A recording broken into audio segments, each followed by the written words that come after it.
Coming up next on the podcast, Alex, Katelyn, and I discuss prospects of a sub 2-hour marathon in 2025. And I know what you're thinking. Didn't Eliud Kipchoge already run sub 2 in like 2019? Yes. That was a test event, highly controlled, used a lot of strategies that are not allowed in a real marathon.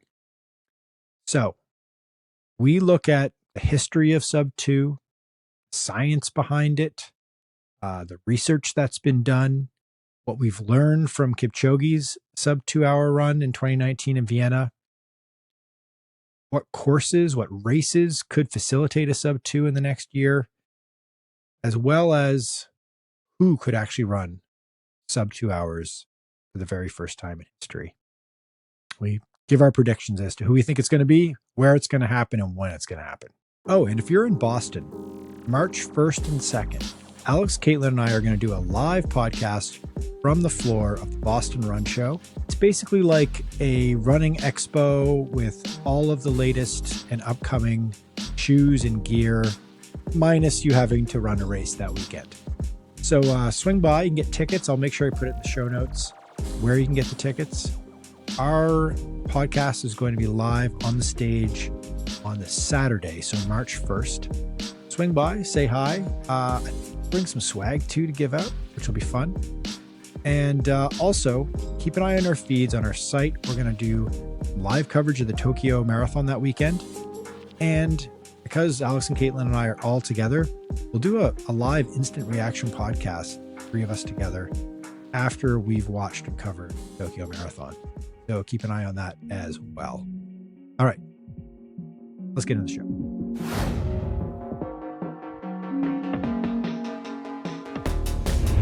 This is the Marathon Handbook Podcast, and I am joined this week by the Jalen Hurts of the pod, Katelyn Tossi. Yes. Our MVP. And, of course, the Patrick, don't call him Pat, Patrick Mahomes of this podcast. Alex. Sorry, buddy. Any other time, this would have been a compliment. Nah. Three-peat was not to be. And I'm this will be the one and only time in my entire life. The Roger Goodell. I was going to say the Tom Brady, but that would make me really good at something and also perhaps not so good at the thing I'm doing right now, which I'll leave our listeners and viewers to decide whether I'm Tom Brady levels of commentary and announcing here. It's actually a pretty good segue because we're going to talk about goats. We're going to cut not the farm animals. We're going to talk about shucks. Fainting goats. We're going to talk agriculture today. No, we're going to talk about. We're definitely going to be talking about Eliud Kipchoge. We're going to be talking about the late Kelvin Kiptum. We're going to be talking about running a sub 2-hour marathon, specifically at a major marathon or a sanctioned marathon.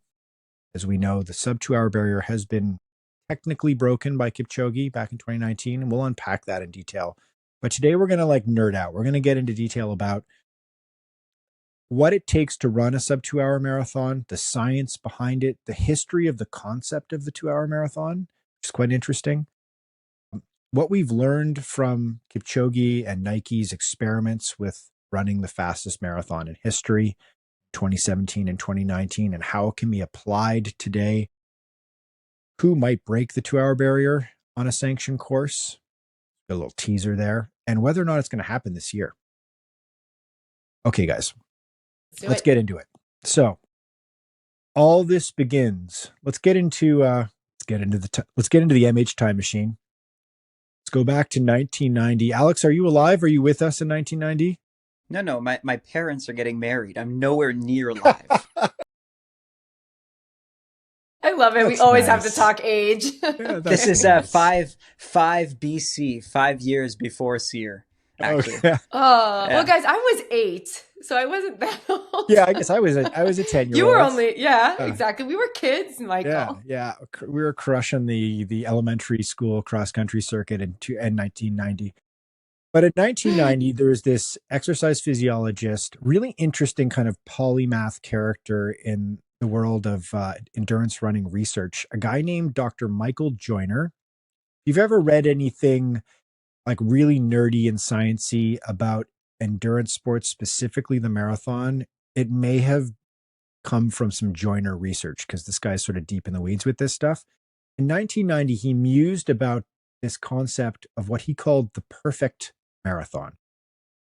So he wrote a paper for the Journal of Applied Physiology that unpacked this idea of what's the sort of the limits of human potential at the distance. He used a bunch of factors to calculate this, 3 really specific factors. And, you know, if you're a sports science junkie, if you're somebody who's really focused on improving as a distance runner, you've probably heard of these 3 concepts. One being running economy. It's been talked about a lot, especially with the advent of the super shoes in the last few years. Second one, VO2 max. Third one, lactate threshold. Let's pivot to Coach Katelyn for a second here. I'm just going to put you on the spot here. I didn't prep you for this. Let's break down these 3 parameters so that everyone kind of has an understanding of them, because they're the 3 markers in Joyner's formula that he used to figure out what the fastest marathon someone could ever run could be. Yeah. Running economy. Okay. What the hell is running economy? Running economy. And just for the whole, no, it's fine. But for everyone who's listening, we also, just a little side note, we have great articles on the site about all of these 3 things. So if you want to take a deep dive into all of them, you can. Running economy is basically how efficient you are running. So you want to use the least amount of energy to run so you can run faster. So as Michael has said on previous podcasts, he says it's like the gas mileage of your body. He's mentioned that a few times when we've talked about running economy, and that's a really nice way to put it. So you get it. So how efficient are you when you're running? So Kipchoge, a Tesla, an EV, Michael, an old gremlin. Alex doesn't even know what a gremlin is. That's how old and crappy that car is. A type of car. Okay. Yeah. Yeah. There you go. So, or like a gas guzzling truck. I'm like a big truck. You're a Volvo. You're a Volvo. Like, well, thank you. Not as gas efficient and indestructible. There we go. Oh, I'm going to be the V8 Camaro that just terribly inefficient. You are. Here for a good time and not a long time. Previous podcast, Katelyn revealed she is a Camaro driver, and possibly a 55-year-old man. Okay, yes. So VO2 max, second parameter. You want to take this one, Katelyn?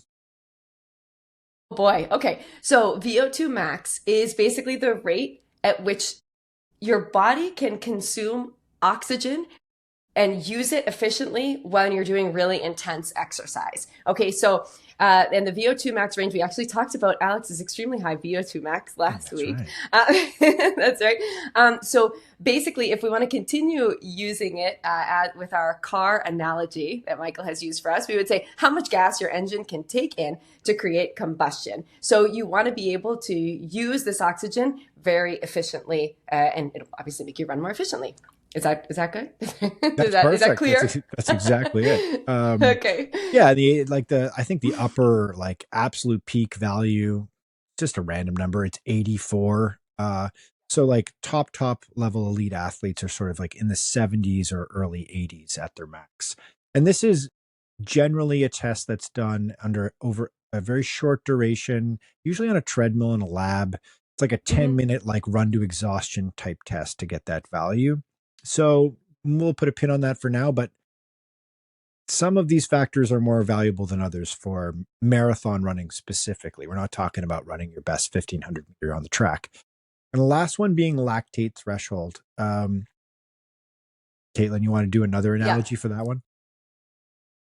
Well, your threshold, a lot of people know your threshold pace when you're doing tempo runs or threshold runs is basically the pace that you can hold all out for an hour, right? So it's actually one of my favorite workout. So what your body wants to be able to do is it wants to have the ability to clear out lactate at faster paces. So when people say they're getting that like burning sensation in their legs, it's like that threshold that you don't want to pass, because then you get into that anaerobic zone and you cut out and you burn out. So it's like working right on the edge of that to be able to hold fast paces for a really long time. And there's a specific, Michael, do you have the data for the liters per blood lactate? Yeah, it's about four Four. millimoles per liter of blood lactate is kind of like the upper level that elite athletes can handle. And obviously you want to surf at a lower number than that if you're running a marathon, because last time I checked, no one's running a marathon in an hour. So these are these are the three physiological markers or factors that Joyner looked at, and he came up with a formula where he was basically like VO2 max times the percentage of your VO2 max at lactate threshold times your running economy. And that produced a number. And his finding was that with a athlete with all these like super optimal levels, so your maxed out VO2 max, your top level lactate thresholder, with a superlative running economy, figured in 1990, he came up with a number of 1 hour, 57 minutes, 58 seconds as being the apex of marathoning. And that sounded crazy at the time, right? Yeah. Because the world record was standing at 206, almost 207. And so, like, Joyner was risking a little bit to throw times like that in the air. It's kind of like if someone came up today and was like, yeah, humans can definitely run under 9 seconds for a 100-meter, even though the fastest male time has been by Usain Bolt in 9.58. It sounded like a crazy claim back then. That's right. But there was this little old thing called super shoes that yet to be invented. But we'll get to the super shoes in a bit. First, we should mention that Joyner himself had a few issues with this study. One of these issues, which he revisits in a later paper he writes in 2011. So we're getting a little bit more contemporary at this point. We're moving forward to 2011 when Alex was 16. Yes, 16. Oh boy, 6. Still, so like, wait a second. He's been lying to us. What's he doing on the pod right now? It's a child. Yeah, 2011 study. So this is still way pre-super shoes. He did some research on elite level Kenyan athletes, marathon runners. And he found that there was sort of an unsettling realization for him, I guess, was that all these athletes didn't really have very like super duper high VO2 max or lactate threshold numbers, but they all had crazy running economy, like through the roof running economy numbers. The VO2 max and the lactate threshold was mere Alex Sear levels of greatness.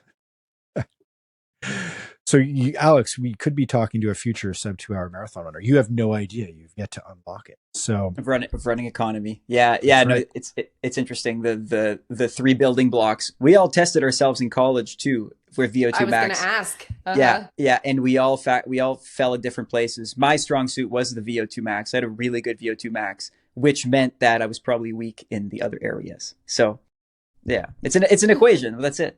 And one of the things that Joyner realized in this study is he's like, I don't know if there is a human being out there in the world that has all the genetic markers to create this perfect marathoner. This person may not exist. So that was an interesting asterisk in 2011. Fast forward 2016 and 2017, the advent of super shoes, which really, this is what really opened up the possibility for the sub 2 hour marathon. Specifically, the super shoes are so inextricably bound to the sub 2 hour quest because they were effectively created for what was called Breaking 2 in 2017 in Monza, Italy, just outside of Milan. Little flex, guys. I was there. That's And great. That's so cool. Quick side note for those watching on YouTube. I'm flipping my screen here, and the poster behind me is of Eliud Kipchoge finishing it. If you look closer, you can't see from this picture. Michael's in the poster, guys. He's in the poster. I'm in the picture, like leaning over, trying to take a picture of Eliud Kipchoge's back. So famous. There you go. Me and 50 of my closest journalist friends got to see that one up close and personal. It was a fascinating event. It was a total calamity. It was chaos. You could tell that Nike was like, they put everything into it. I don't know. To this day, I'm not sure it's ever been reported how much money, even the ballpark of how much money they spent for Breaking 2 to happen. They had to create the technology of the shoes, which is a huge endeavor, and they love to refer to it as a moonshot, because it did feel like that. It felt like putting somebody on the moon. And then they had to stage this crazy event, which was kept secret for a long time. I didn't even know what I was going to when I agreed to go. I was just told, like, do you want to come for something really amazing? We're doing it in Italy. We're going to fly you there like next week. Like, okay. And part of that chaos, I think, created some flaws to how they rolled out Kipchoge's attempt at running sub 2 hours for the marathon, but he still did run 2 hours and 25 seconds.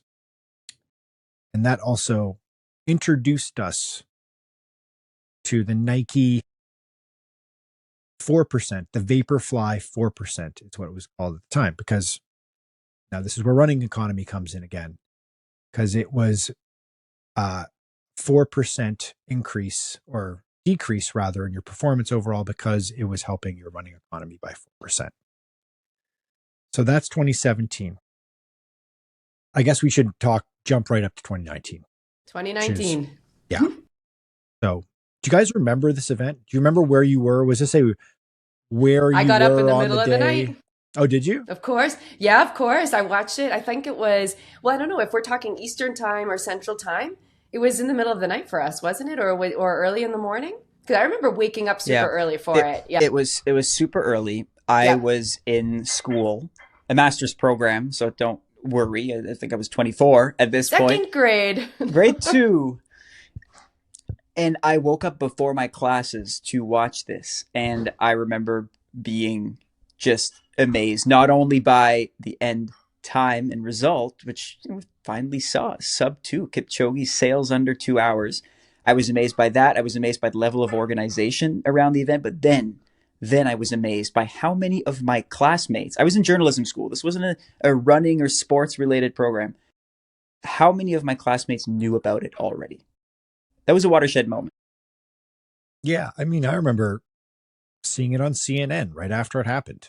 I was in Hawaii covering the Ironman World Championships in Kona. It's like, I was just like so devastated that I was there and not in Vienna covering this event. But test event in Vienna, controlled circuit, just like in Monza, less turns than Monza, just a big loop. I think it was also a bit cooler, and there was also less humidity and no wind either than in the first try. And he runs 1:59:40. So he unofficially breaks the 2 hour barrier for the first time in history. I think there was a lot to be learned from that. I think a lot, and we'll unpack this as we go along and we start talking about whether or not this is going to happen in the near future on a sanctioned course. But there are some elements that will never be able to be replicated on a legit race situation. But there are other learnings, shall we say? I'm not sure if that's a word, but there are other elements from the 1:59 challenge that have now been really widely applied, and I think helped drive the overall number in terms of performance down. Let's take a quick break. And when we come back, let's talk a little bit more about where we're at now at 2019. We've seen the 2 hour barrier unofficially fall, but where do we go from here in terms of lowering that number in a legitimate marathon? We'll be right back. Before we get back to the podcast, I wanted to suggest you to sign up to our newsletter, which goes out now every single morning of the week, 5:05 Eastern Time, in your inbox. Got a new teammate, Brady Homer, who is writing a special newsletter on Fridays. He focuses on sports science and the latest in terms of training, nutrition. It's absolutely excellent. Brady, if you know him, if you follow him on X, is a really smart guy and has really interesting points of view. Shares it all every single Friday. It's a must read, I'd say. Join 227,000 other runners who subscribe, and I'll put a link in the show notes so it's easy for you to sign up. All right, back to the show.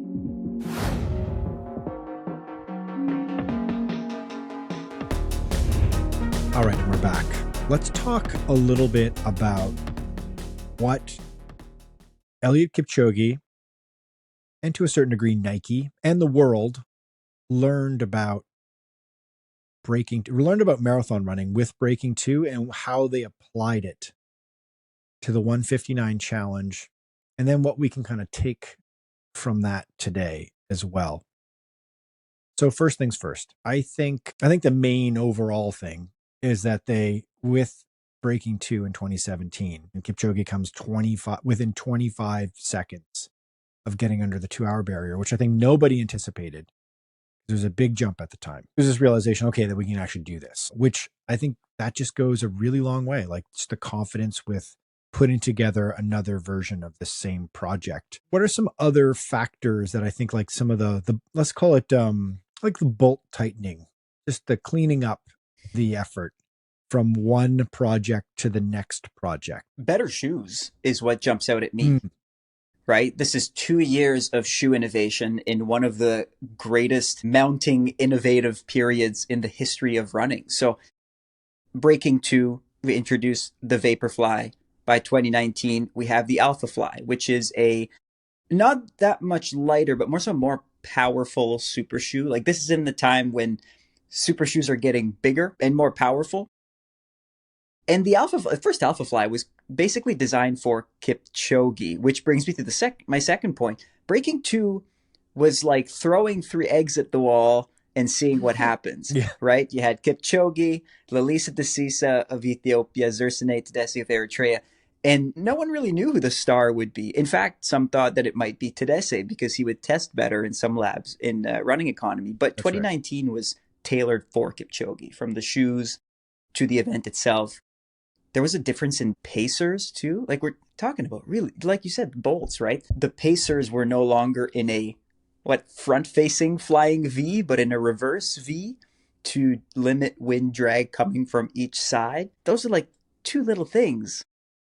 The Tesla, there's a bit more sophisticated laser pacing too, right? Did that happen in 2017? There was. So, I mean, with Breaking 2, there was a lot of it was really well thought out when you look at it in retrospect. They had the Tesla, like a fun little historical factoid, is that this was a big struggle right down to the line, like finding a car that could be set to an even pace at like a 250-kilometer pace. I don't know what it's 21 point whatever kilometers an hour, and be set at that and then not deviate from that.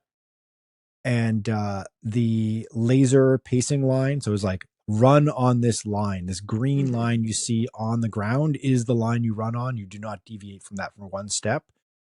Then obviously the big board giving you data as well as a motivator. And they tweaked the pacers a bit.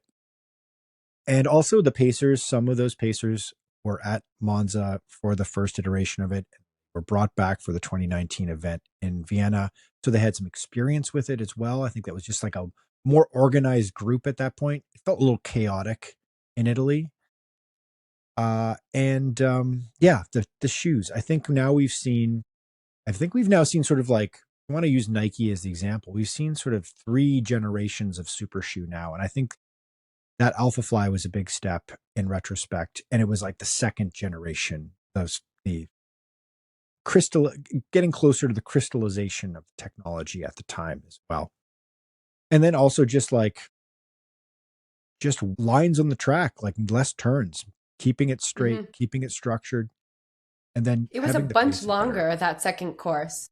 Yeah. I think it And a went big from long like being straight. 2 point something kilometers to like 9 kilometers. So I think that probably made a very big difference to have less turns, more straightaways. And as I mentioned before, as I recall, it was like a few degrees cooler, which I think that can make a really big difference. You know, Huge. going from 11 degrees Celsius to 8 degrees Celsius is a really big difference. So that could have been a factor. And also the lower humidity that I mentioned, you know, all of these factors. I know that that's uncontrollable. And you guys are speaking more to what is more controllable, but it could have helped as well. Like the conditions could have also been a factor. And another one is nutrition. Mm-hmm. Had in 2017, no one knew what Morton was. Apparently, another like little interesting reporting nugget in history is apparently Kipchoge had like another nutrition brand he was sponsored by and working with right up until breaking two. And then he discovered Morton. It was introduced to him and he dumped the other brand. Like he broke up with them and went with Morton instead. Cause like, this is different. And so they have bicycles on the course for both of these test events and handing him like little flasks of Mm-hmm. Morton throughout the event, even like an even drip of it, right up until like the 40-kilometer mark. They're handing him these little hand flasks to suck away at just to get that like optimal amount of carbs in through the entire event, keep him fueled, which is something that we'd never seen before that. It was like it hit the bottle stations every however many kilometers in the marathon or miles in the marathon. And then typically the runners would kind of back off from taking nutrition in the last 10K. I think there was some like fear that your stomach would flip on you. Mm-hmm. And that thinking changed. And then Kipchoge got 2 years to practice that leading up to Vienna. Let's jump forward. Okay, so 2019 happens. It's like, wow, okay, this is possible. I kind of felt like at that point there was this sense that like, okay, well now someone's just going to run, like Kipchoge is going to run Berlin. And he's going to run in 2 hours in the marathon. It just didn't happen. Mm-hmm. I think we hit a sobering reality after the INEOS challenge. This was Kipchoge's prime, I'll say. I think at this point we can say this was Kipchoge's prime. And so to the world, he became the guy who would break 2 hours in a legitimate marathon if anyone would. And so the next few years just consisted of like big Kipchoge attempts. Like, oh, Kipchoge's going to be here. We're going to try. Kipchoge's doing Berlin. Oh, it might happen there. You'd pepper it with the Kenenisa Bekele challenge, who also went 2:01 around that time. But nothing could get anyone faster in a legitimate marathon than even 2:01 Mm-hmm. until a new young guy came. Right. So we jump ahead here. We skip COVID. Not much. This is not. No. I mean, there was some interesting things that happened during COVID, and there was some opportunity for experimentation. I don't know if you remember that like wacky race in the Netherlands on an airfield that Kipchoge did that his management company put together. Mm-hmm. What was that called? I forget what it was called. But it was a bust generally. Totally. He didn't have the greatest of races. Didn't have much. Yeah. Yes, but I do remember that.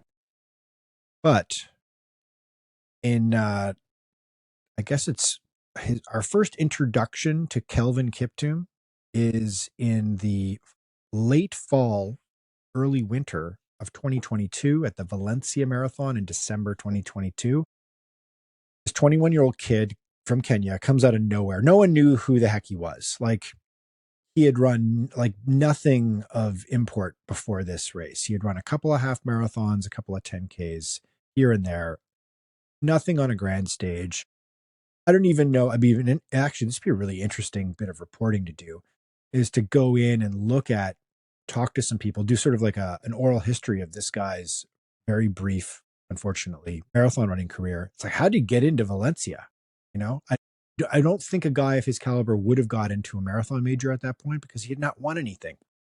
Mm-hmm. Shows up in Valencia and just buries the field, right? Hangs with all of the best runners in the race and then just ratchets up the pace in the second half and just pulverizes them. Runs the fastest debut by far in history and kind of resets the clock or resets what we imagine marathoning to be. And then he goes on to follow that up with London in the spring of 2023. first marathon major, sets the course record, kicks everyone's ass, and notably becomes the first person in history to split a sub 1 hour half marathon in the second half of the race. Only ever happened twice in history that someone has run under 60 minutes in the second half of a marathon. Kiptum, twice. And then, of course, we have Chicago 2023, October 2023. He runs 2 hours, 35 seconds to set the world record. He's 23 years old. It just feels like it was inevitable that in 2024, this guy was going to run under 2 hours. Yeah, it was becoming we were getting rid of the Kipchoge-Bekele rivalry thought that might send one of them under the 2 hour mark. And then it became obvious that it was going to be Kipchoge versus Kiptum. We're talking about where this is going to happen. It's a highly anticipated winter where we're just starting to wonder if it's going to be a spring race or a fall race. And then on Super Bowl night, as it happens, last year in 2024, for me, the only thing I remember from that day was hearing that Kelvin Kiptum had unfortunately died in a car crash out in Kenya. Yeah. February 11th, 2024 is just turned 24 years old. I wrote a piece for our site about it, and we sent it out in the newsletter last night on the 1-year anniversary of his death. Just doing the research for that piece, just looking at, it's just this it's this short career. It's 3 marathons. His overall average for the 3 marathons is like 2:01 overall. And I mean, it's just the best 3 races anyone's ever put up as a collection of performances, right? And I'd forgotten this, but he had announced in January of last year that he was going to run the Rotterdam Marathon, and was very overt about what he was doing. He's like, I'm going to run the Rotterdam Marathon, and I'm running under 2 hours in Rotterdam. Everyone come and see it. We had our news editor, Jesse, we had booked her. We were like, she was ready to go. We were sending her there to cover the event. I was contemplating going as well. It felt like it was just going to be this big celebration of this step into a new era of marathon running with this new elusive, fascinating, mysterious, hyper-talented character at the forefront of all of this that was going to drag all the rest of us into this new epoch of marathon running. And of course, that was not to be. So, what can we take from Kiptum in terms of the legacy? What can we learn? What are the people that are tasked with coming in his wake, trying to break this barrier that felt like it was his to break? Like, what can we take away from Kiptum? Like, we don't know very much about, this is the crappy thing. We don't actually know very much about his approach. We know some of his training. He posted some of his training. He was very transparent about some of his training, which was nuts. It was like insane high mileage, like over 300 kilometers a week, multiple workouts, huge long runs, like just stuff that I didn't really quite understand how he was able to do it and sort of get through a whole training session without being horribly injured. But yeah, like, what are the takeaways here? Because we never got any, blood lactate values, never got a VO2 max measurement that I know of. Nike never got him in the lab like they did with Kipchoge. We don't know. This guy could have been Joyner's perfect marathoner. I have no idea. We will never know. Yeah, we just didn't get enough time with him. And I mean, think about it. Only 3 marathons, came out of nowhere, like you said. We were all very surprised, in awe of this superhuman who is coming in and just like changing the game. And to be honest, we'll probably talk about this later, but we haven't seen anything since. An entire year has gone by, and we haven't seen any prospect or anyone who has been even close to coming to the time that he ran for the world record.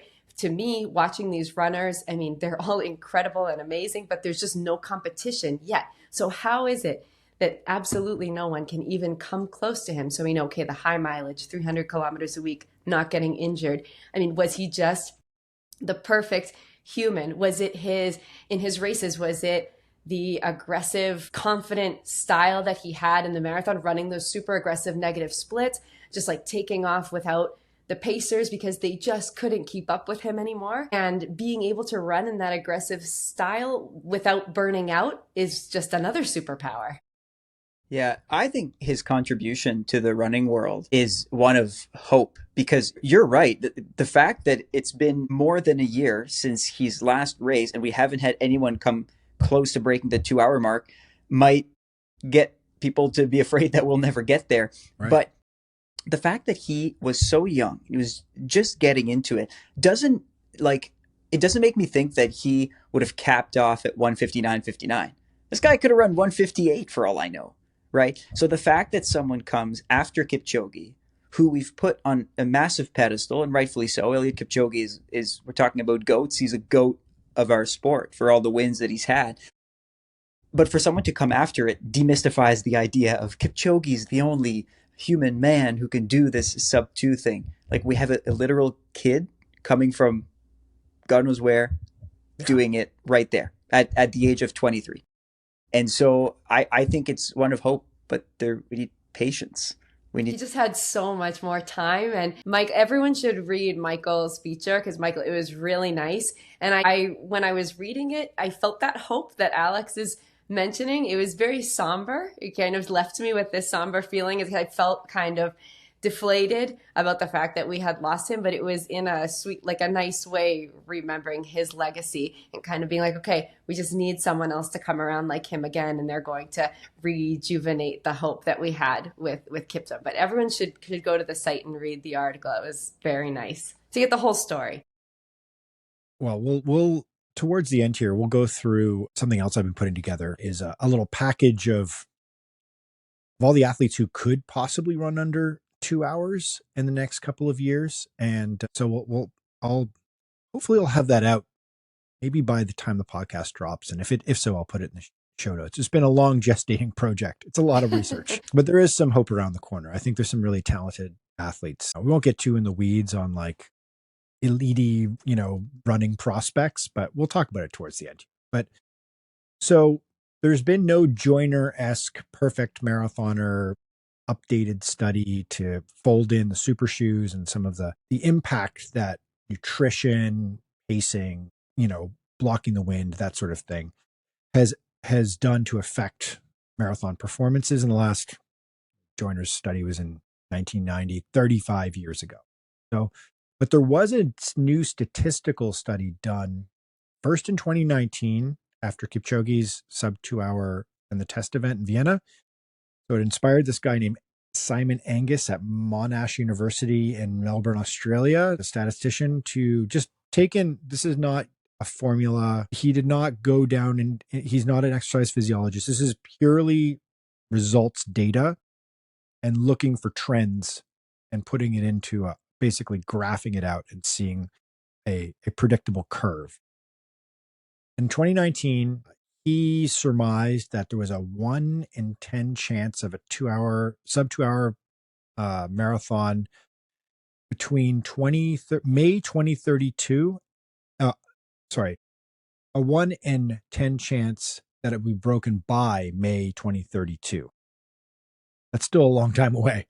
And then a 1 in 4 chance that it would be broken by March 2054. Yeah. So then we have Kiptum come along in October 2023, smashes the world record, lowers the time, factors that in, modifies the math, gets the results. They also include Kipchoge's 2022 world record. And all of a sudden that moves everything along. And suddenly we're looking at a sub 2 hour marathon by a 1 in 4 chance by, I'm looking for the number. March 2027, right? That's right. March, which is in 2 years.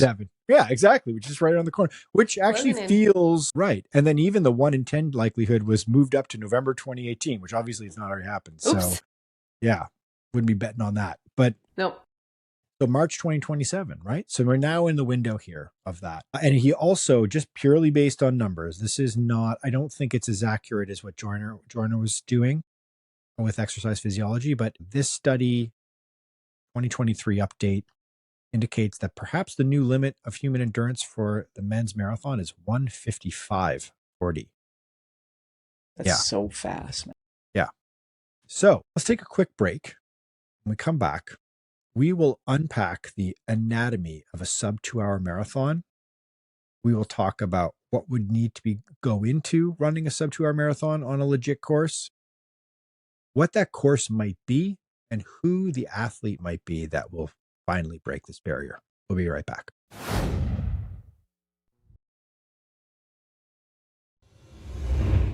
Okay, before we get back into the podcast, subscribe to our YouTube channel.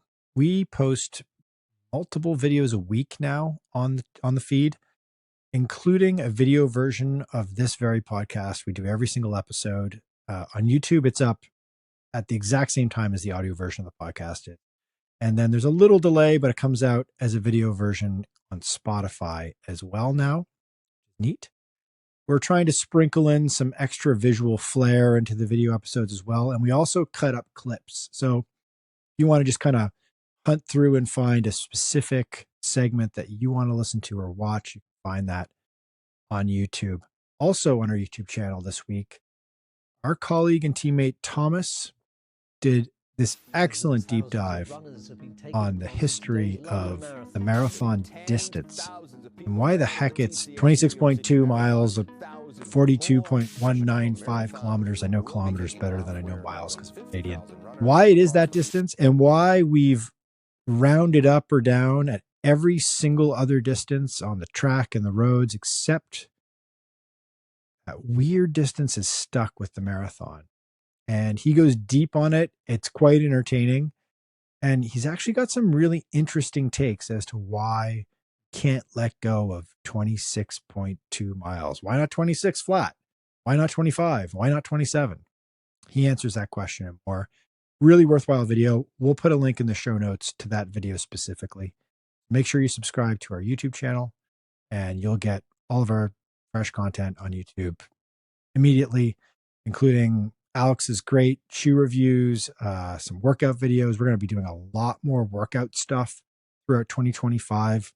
Everything from, how to break 4 hours or 3 hours in the marathon to how to warm up for a race, how to train for your first 5K. We'll have you covered with all of that. So make sure to subscribe to our YouTube channel for all that and more. All right, back to the podcast.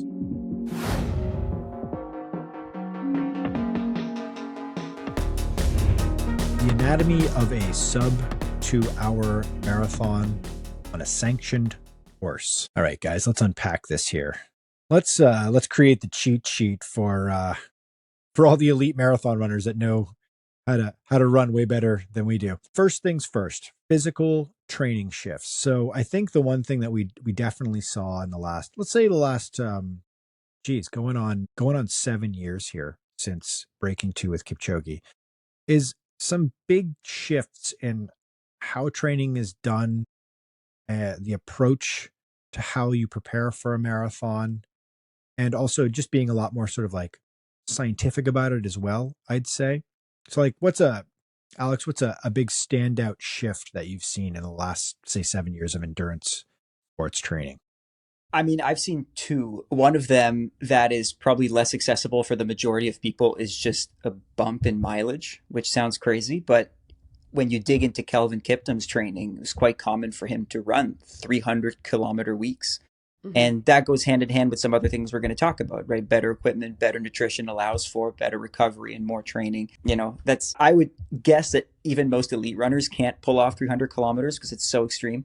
The second one that's a bit more accessible to everyone and not just marathoners, even less so marathoners, I would say, are these double threshold workouts that are most popular in the miler types, the 5K, the 10K types. But I've also heard of marathoners getting into that, which is a threshold workout in the morning. So like Katelyn said earlier, running at the pace that you can hold for an hour and then taking a 4, 5, 6 hour break throughout the day and then doing a second threshold workout to maximize those gains. Sounds like a horrible way to spend a day, but I guess if you're going to run under 2 hours for a marathon, you're all in. That's what you're doing. As much as I like running, I would say another thing, Katelyn, is, and this was something that was highly publicized when Kipchoge was at his peak, which is the training group. I think historically, especially in East Africa, there have always been fairly large training groups, kind of like like an open invitation for anyone in the area. Like, this is when we run. You can come and run. If you can keep up with us, you're in. And with Kipchoge in particular,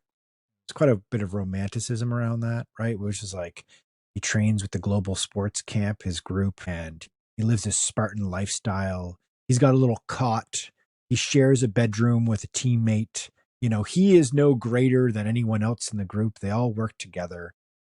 But I would say that if you're going to achieve greatness at this level, a group is probably a valuable construct, I would say. Yeah, I think not only does it help with the training in general, but psychologically. You've got a group of people around you. I mean, I always know that I like my group runs. When I run with the group that we have here on Tuesdays, I feel like when we're doing those speed workouts, I am feeling challenged. I'm going to keep up with this person. Or if I feel this sense of solidarity that, you know, that we're working together, we're suffering together, we're giving it our all together, and it kind of takes a little bit of the load actually off. Instead of stressing myself out, trying to do it on my own, I feel that camaraderie with the group. And I feel like that that can help you with your mental game as well as your physical game. Group training is the way to go. I'd say the second aspect of the anatomy of the sub 2 is definitely nutrition. I would say, you know, not to be just one advertisement for Morton. We've already mentioned them before, but just a little bit more of a considered approach to nutrition. And this is something that has been a great trickle down for all athletes of all levels that are trying to do a half marathon, a marathon, is to consider nutrition in a lot more detail than I think people did 10 years ago, for sure. And just like an overall focus of figuring out how many carbs you need to intake and getting that number dialed in, right? Exactly. Get the carbs in. I'd say another important factor is shoes. We've talked a little bit, Alex, about shoes already. Our news editor Jesse actually reported yesterday that like Nike just filed a slew of patents. Yeah. For like what seems like maybe the next, or even like 2 levels away for the super, like that. Just we've bantied about the term hyper shoe before, but like this is just like smart shoes. Smart shoes. Mega Smart. The Internet of Things shoes, smart shoes that like have, if I'll put it in the show notes, it's a wild read. They applied adjust as you go. Applied for a bunch of patents of like basically like science fiction shoes, like a shoe you would imagine like robot Eliud Kipchoge wearing in the year 2050, right? Like with fluid in them, and the fluid can shift depending on your running economy. So as an example, second half of a race, you start to get tired, you start getting sloppy.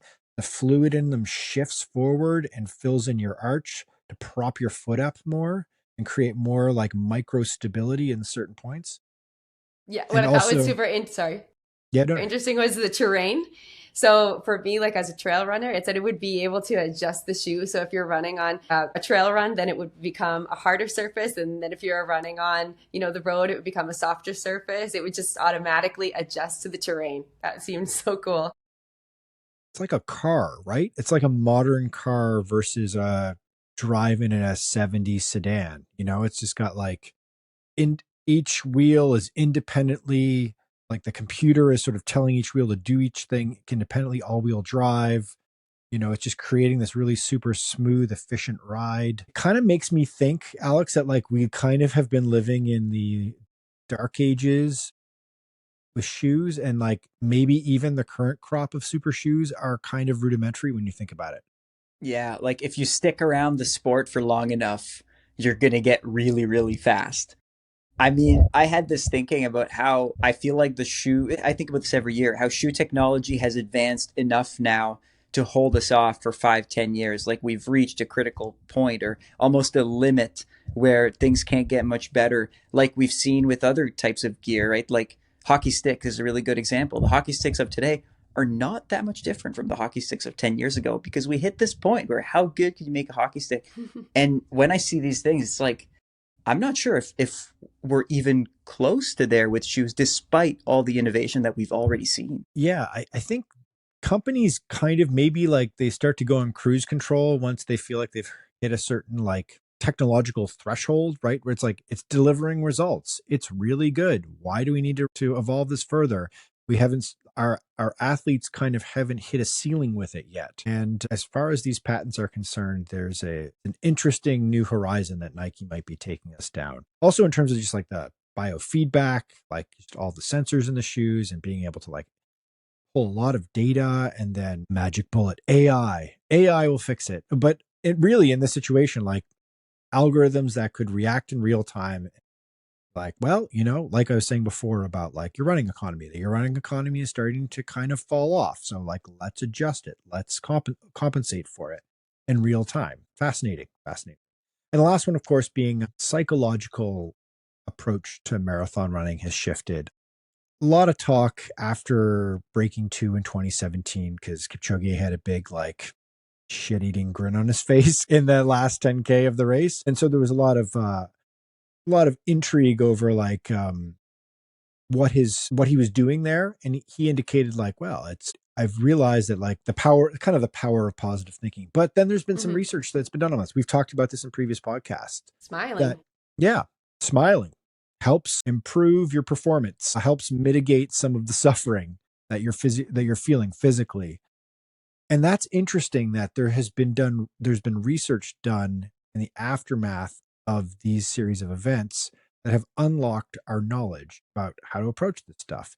I can guarantee you, in a race of 50,000 people at the New York City Marathon or Chicago or wherever, there are a not insignificant number of people that are reminding themselves in the last 10K of a race, thanks to Kipchoge, to like put a smile on their face, to hopefully pull themselves out from the gutter of what they're running, right? Like, yeah. Then there's also just the psychological thing that happens when you see someone break a certain time. It starts to feel less unachievable. So it's like the Bannister effect, right? When Roger Bannister was the first man to break the 4-minute mile, after years and years of training and trying, a few other athletes quickly went under the 4-minute mile after. And that's not just a psychological thing, but it can also be a change in training paces, right? If you believe that you can run under 2 hours, maybe you try your hand at more workouts at that type of pace, and then it's a self-fulfilling prophecy. You end up being a sub 2 hour guy. So that also factors in. All right, that's the anatomy of the sub 2 hour marathon moving forward. Let's take one last quick break. Then we're going to get into like, where is this going to happen? Who's going to do it? And also, on the women's side of things, has it already kind of happened? We'll be right back.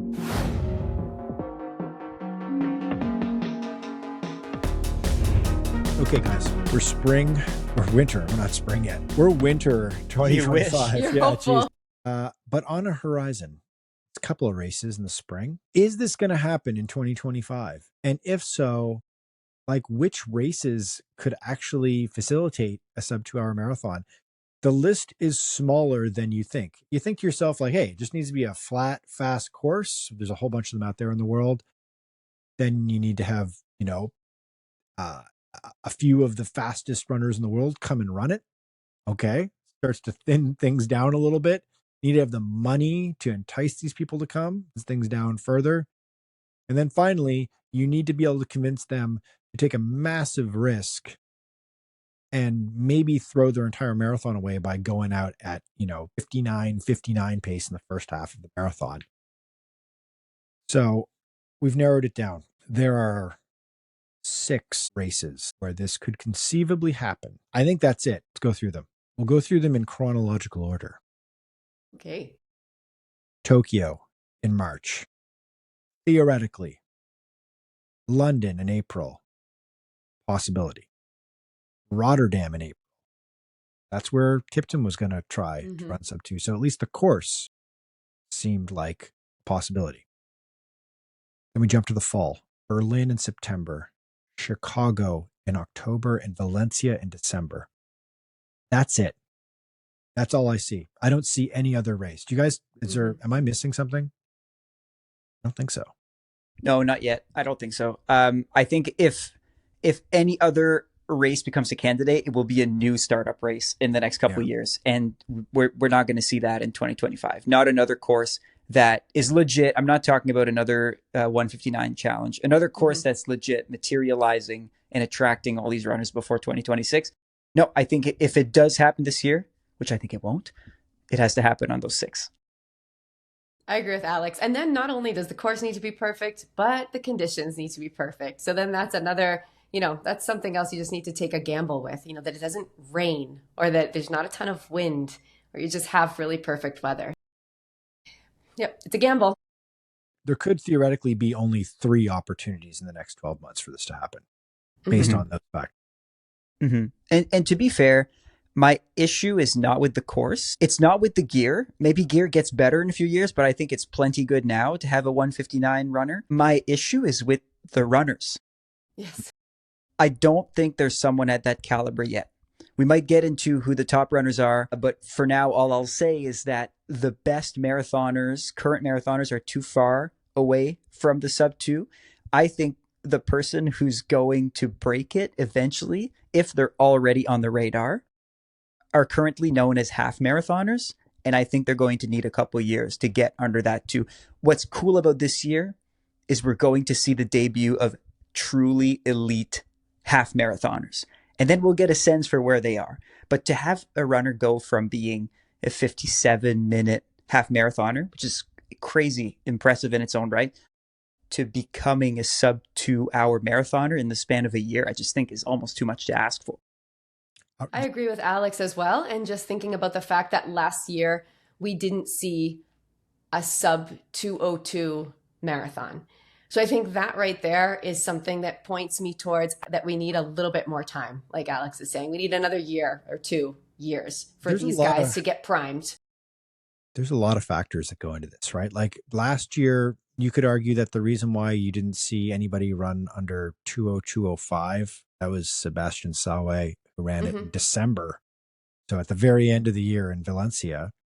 The reason why we didn't see that is because there was the Olympics, right? At the heart of, right in the center of the year, that pulled a lot of these athletes towards either trying to qualify for that and or running it, right? So that's true.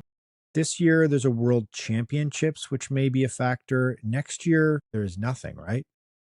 So maybe it's 2026. Put a pin on it for when this is going to happen for a few seconds from now. But let's take Alex's wonderful segue that I just trampled all over into talking about who might do this. Okay.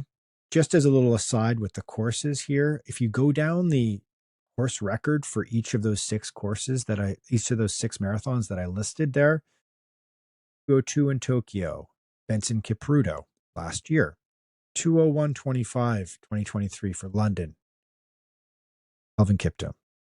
Rotterdam, 203.36, Bashir Abdi from back in 2020. Berlin is 201.09, the Kipper from when he set the world record in 2022.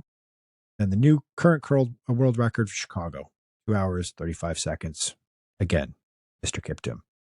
Valencia is 201.48. That's Cisse Lema of Ethiopia. That was run in 2023. Starting to hear some names here, right? Kiptum is no longer with us. He is not a factor. I would say Eliud Kipchoge is also not a factor at this stage in his life.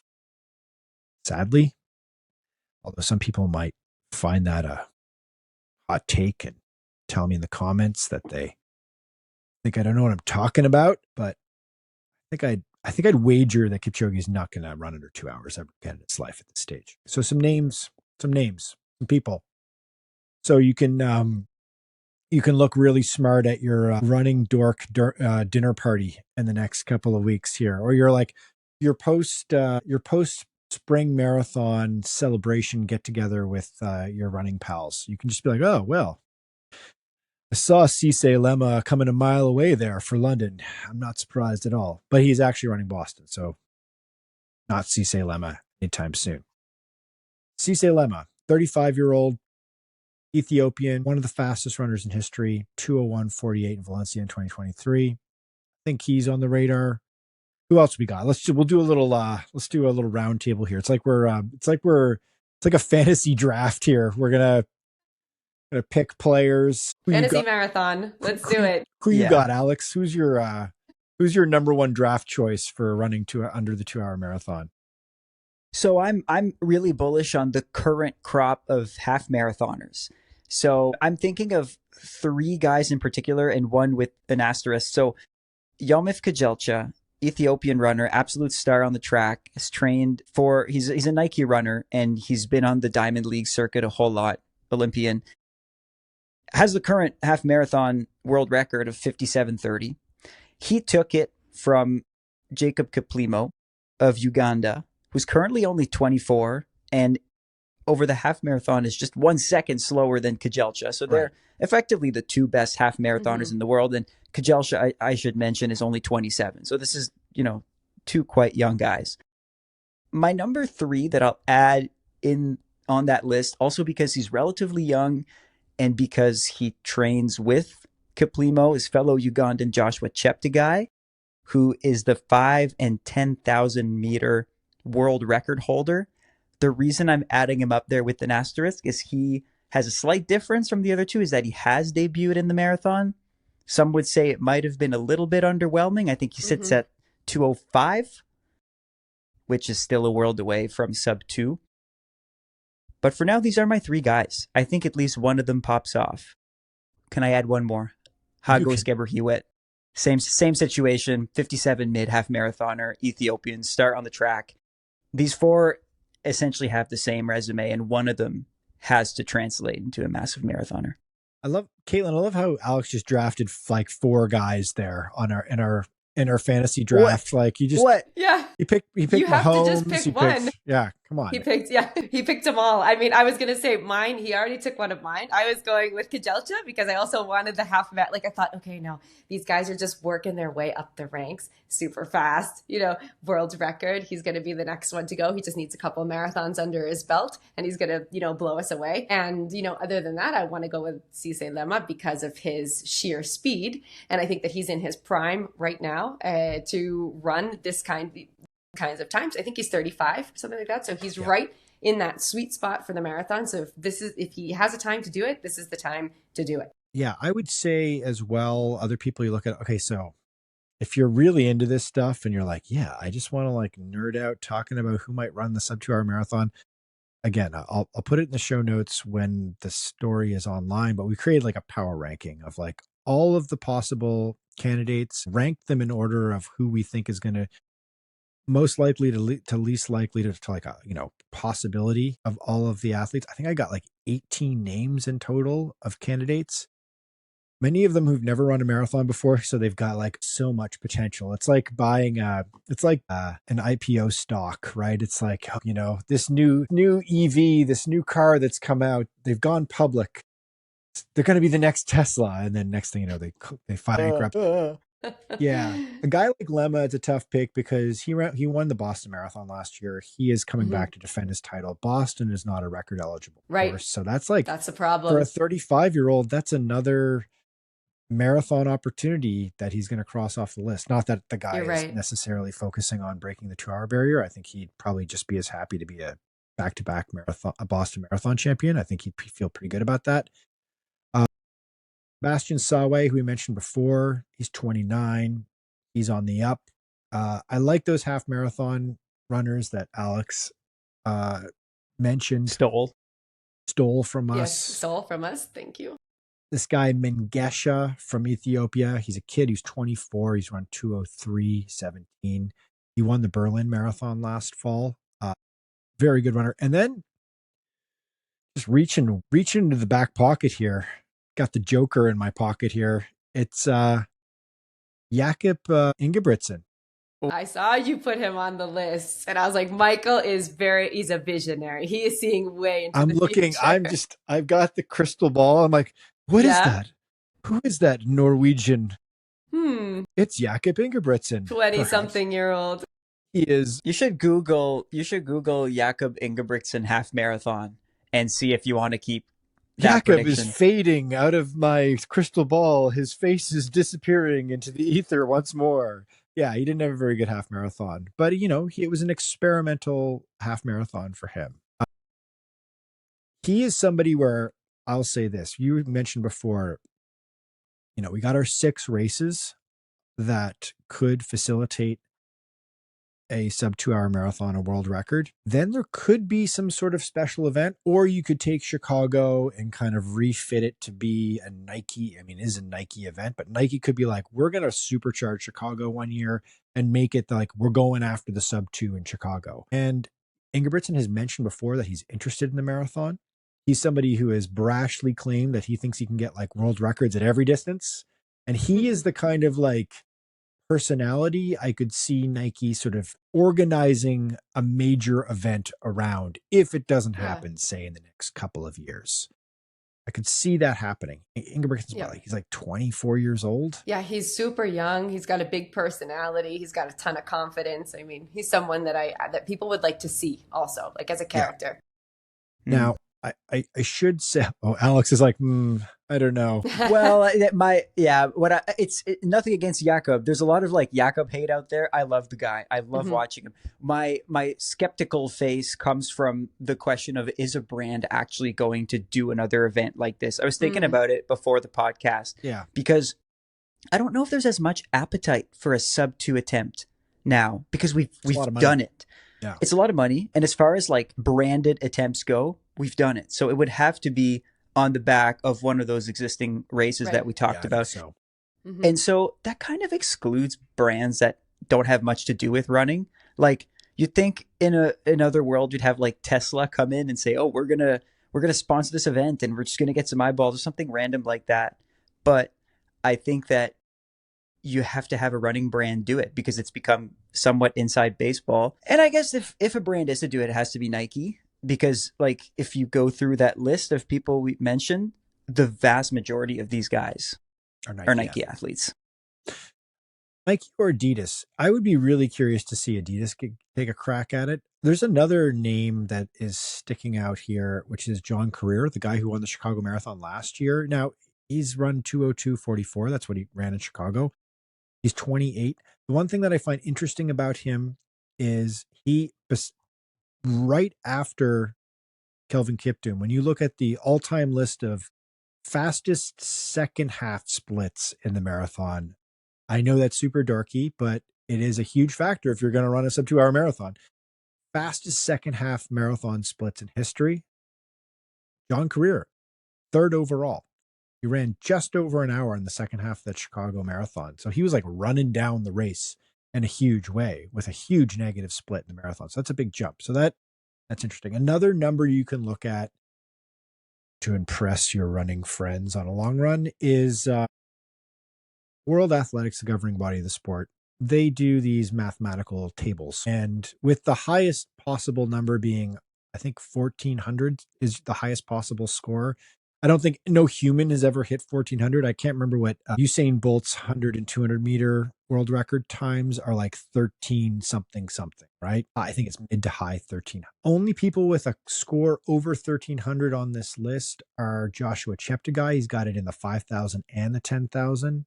And also the aforementioned Jakob Ingebrigtsen. His 3,000 meter world record is 13:20, is the highest number on the board.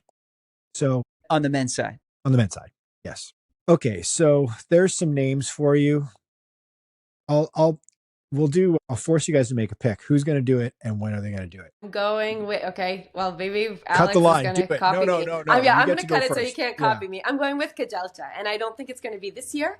I'm going to go with a late 2026, early 2027. And where is he going to do it? Oh, that's a good I wasn't thinking that far ahead. Let's say Valencia. I think Valencia is going to be one of those marathons that's going to kind of hype it up a little more and give a big prize and all of that. So maybe Valencia will be the place that it'll happen. I'm going Kiplimo. Okay. Chicago.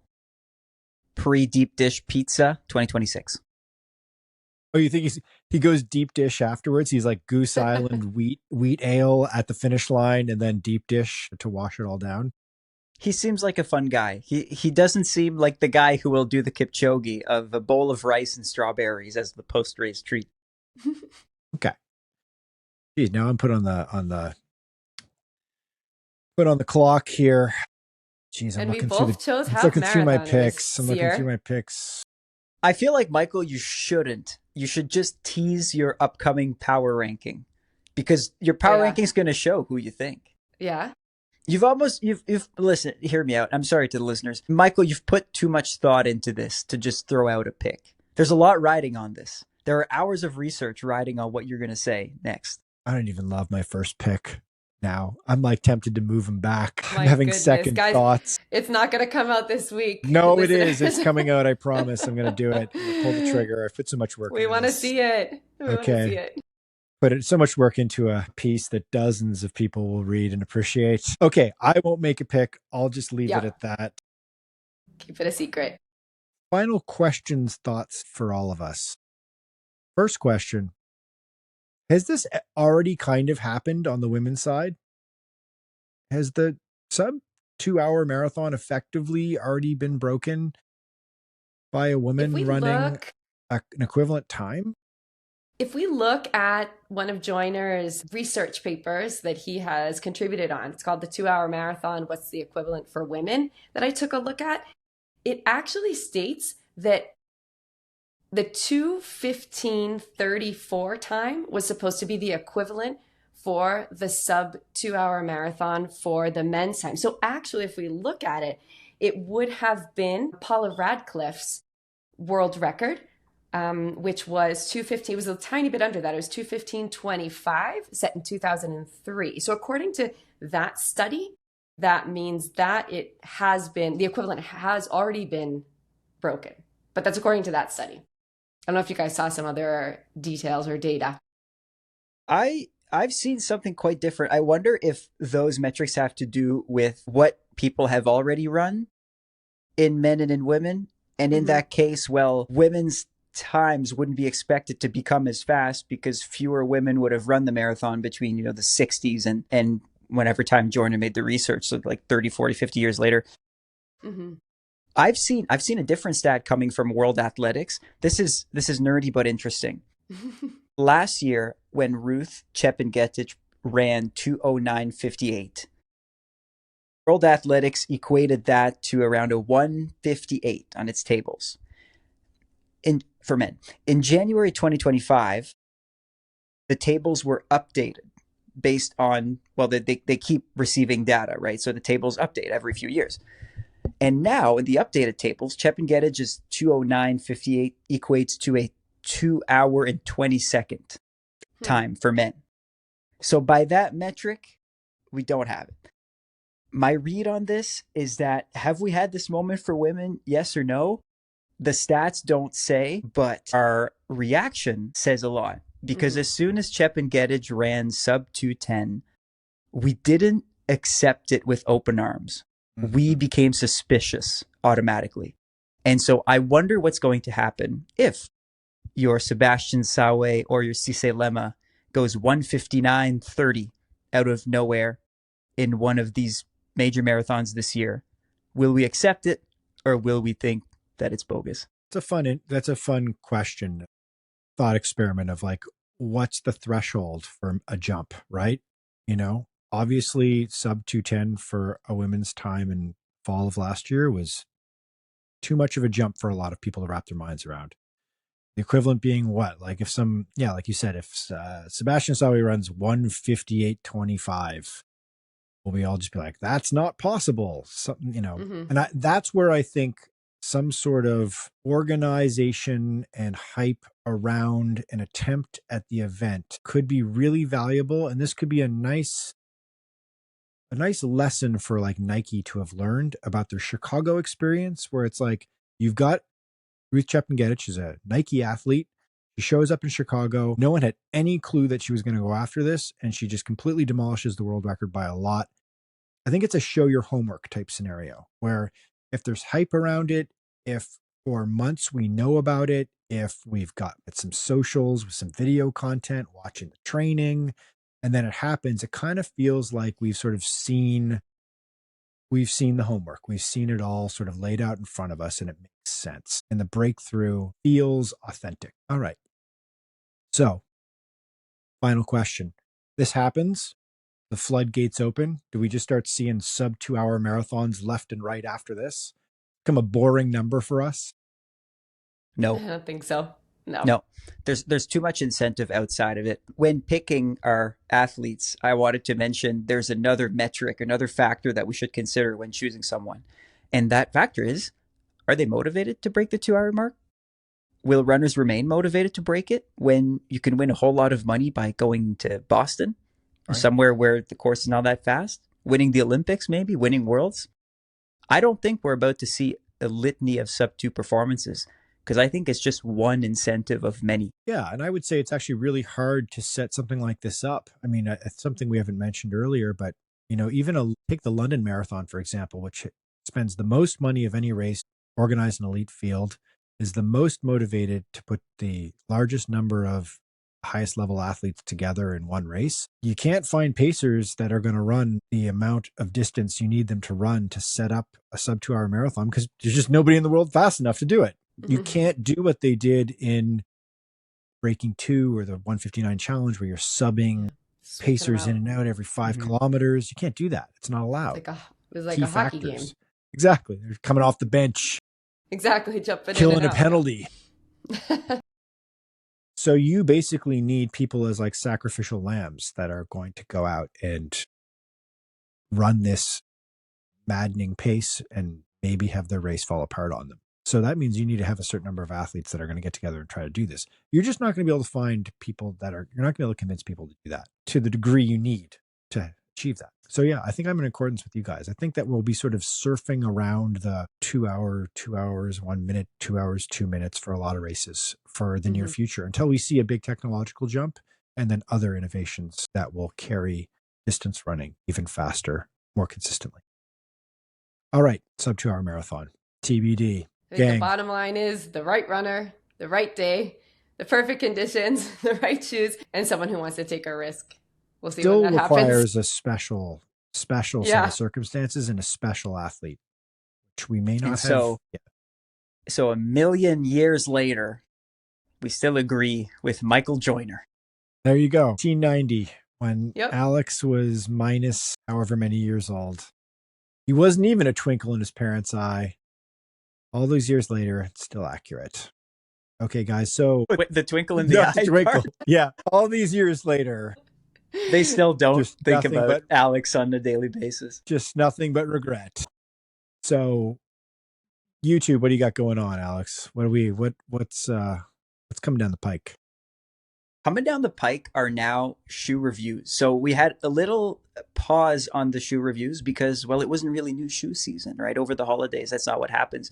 And now we're getting hit with a bunch of new spring trainers. Yesterday, we did our review of the Bondi 9, the Hoka Bondi 9. And this one's a bit of a special review because I brought in a co-host who you might recognize from some reels on our channel. It's my girlfriend, my fiance, and effectively also my roommate, Alexis. Don't call her your roommate, man. You want to go down that.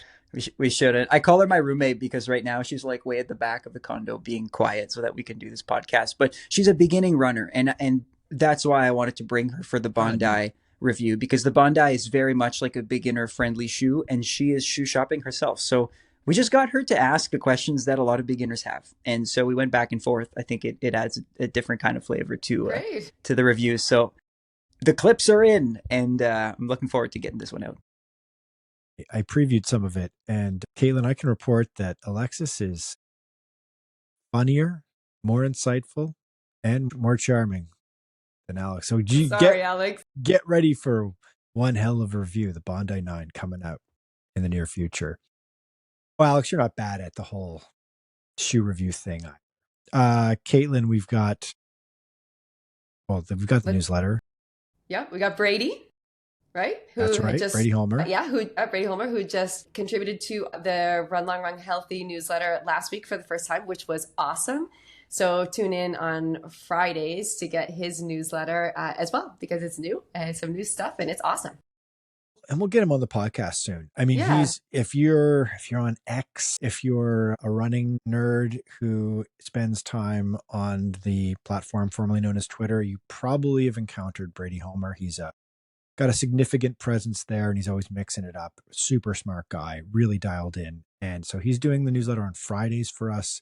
pretty sports science focused in a really good way. And Monday to Friday, we got a newsletter coming out 5 days a week, and we're experimenting with some different weekend stuff as well. It's a little bit more curated. Sign up for our newsletter. I'll put a link in the show notes for that, or you can just go to our site, marathonhandbook.com, and sign up for that. All right, guys. Yes. And stay tuned for the sub 2 hour marathon power rankings list, the athlete list. We're also going to do super shoes. We're going to do the best races in the world. We're just going to power rank the hell out of everything. Okay. Until next time, talk to you soon.